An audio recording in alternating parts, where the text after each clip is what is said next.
ନୂଆବର୍ଷ ପାଖେଇ ଆସୁଥିବା ବେଳେ ଦିନକୁ ଦିନ ବଣଭୋଜି ପାଇଁ ବିଭିନ୍ନ ଦର୍ଶନୀୟ ସ୍ଥାନରେ ଜନସମାଗମ ଦେଖିବାକୁ ମିଳୁଛି। ସେହିଭଳି ସବୁ ସ୍ଥାନରେ ଭୋଜି ଭାତର ଆସର ଜମୁଥିବାରୁ ଦର୍ଶନୀୟ ସ୍ଥାନ ସବୁ ଅଳିଆ ଆବର୍ଜନାରେ ପରିପୂର୍ଣ୍ଣ ହେଉଥିବାର ଦେଖାଯାଉଛି।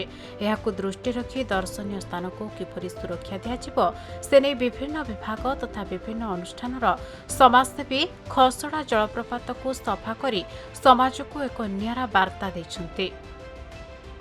ପୂର୍ବ ଯୋଜନା ମୁତାବକ ସମରଝୋଳସ୍ଥିତ ଶଙ୍କର ଚକ୍ଷୁ ଚିକିତ୍ସାଳୟର ସହାୟତାରେ ଭୁବନେଶ୍ୱର ସ୍ଥିତ ଅଗ୍ରଣୀ ସ୍ୱେଚ୍ଛାସେବୀ ସଂଗଠନ ସେବା ପ୍ରତିନିଧିର ମୁଖ୍ୟ ସଂଗଠକ ନୀଳମଣି ମିଶ୍ର ତଥା ଗୋପାଳପୁର ସ୍ଥିତ ଆଇଆର୍ଇରେ କାର୍ଯ୍ୟରତ ମନୋରଞ୍ଜନ ବେହେରା ଓ ସମାଜସେବୀ ମନୋଜ ମିଶ୍ରଙ୍କ ନେତୃତ୍ୱରେ ଗଞ୍ଜାମ ଜିଲ୍ଲାର ବିଭିନ୍ନ ଅଞ୍ଚଳର ସ୍ୱେଚ୍ଛାସେବୀଙ୍କ ସମେତ ଅନେକ ବ୍ୟକ୍ତି ଖସଡ଼ା ଜଳପ୍ରପାତ ନିକଟରେ ଏକାଠି ହୋଇ ସଫେଇ କାର୍ଯ୍ୟ ଆରମ୍ଭ କରି ଜଳପ୍ରପାତ ନିକଟରେ ପଡ଼ିଥିବା ପ୍ଲାଷ୍ଟିକ୍ ବୋତଲ ତଥା କାଚ ବୋତଲକୁ ସଫା କରିଥିଲେ। ପରେ ଏହି ମହତ କାମରେ ସହଯୋଗର ହାତ ବଢ଼ାଇଥିଲେ ଗଜପତି ଜିଲ୍ଲାର ଖଣି ଅଧିକାରୀ ଦୀପେନ ପରିଡ଼ା, କନିଷ୍ଠ ଖଣି ଅଧିକାରୀ ବିଶ୍ୱଜିତ କୁମାର ମହନ୍ତ ଓ ମୋହନା ଥାନା ତଥା ଚନ୍ଦ୍ରଗିରି ଫାଣ୍ଡିର ଥାନା ଅଧିକାରୀ ଇନ୍ସପେକ୍ଟର ବସନ୍ତ ସେଠୀ ଓ ସବ୍ ଇନ୍ସପେକ୍ଟର ସୁନୀଲ କୁମାର ସେଠୀ ଓ ବିଭାଗୀୟ କର୍ମଚାରୀ। ସମସ୍ତଙ୍କ ସହାୟତାରେ ଏହି କାର୍ଯ୍ୟକ୍ରମ ସୁଚାରୁ ରୂପେ ଶେଷ ହେବା ସହ ଉପସ୍ଥିତ ସମସ୍ତ ପର୍ଯ୍ୟଟକଙ୍କୁ ପରିବେଶର ସୁରକ୍ଷା ପ୍ରତି ଦୃଷ୍ଟି ଦେବା ନେଇ ସଚେତନ କରାଯାଇଥିଲା।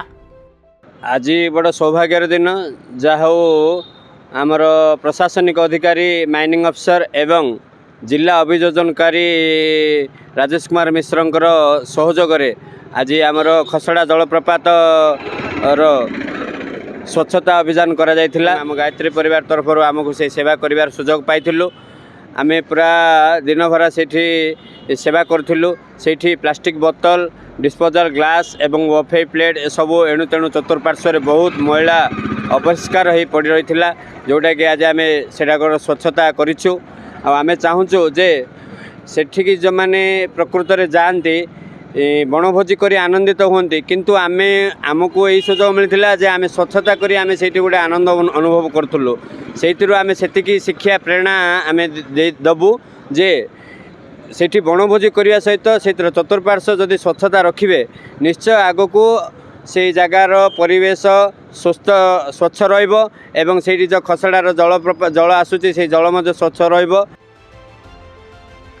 ଆଜିର ଏହି କାର୍ଯ୍ୟକ୍ରମରେ ଅନ୍ୟମାନଙ୍କ ମଧ୍ୟରେ ଏସ୍ ରବି, ମାଧବ ସାସମଲ, ଶିବ ବେହେରା, ପି ଗଣେଶ ରେଡ୍ଡି, ମୋହନ ବେହେରା, ଦୟାନିଧି ସାହୁ, ବି ସାତେୟା, ସନାତନ ମହାରଣା ପ୍ରମୁଖ ଉପସ୍ଥିତ ରହି କାର୍ଯ୍ୟକ୍ରମଟିକୁ ସୁଚାରୁ ରୂପେ ପରିଚାଳିତ କରିଥିଲେ।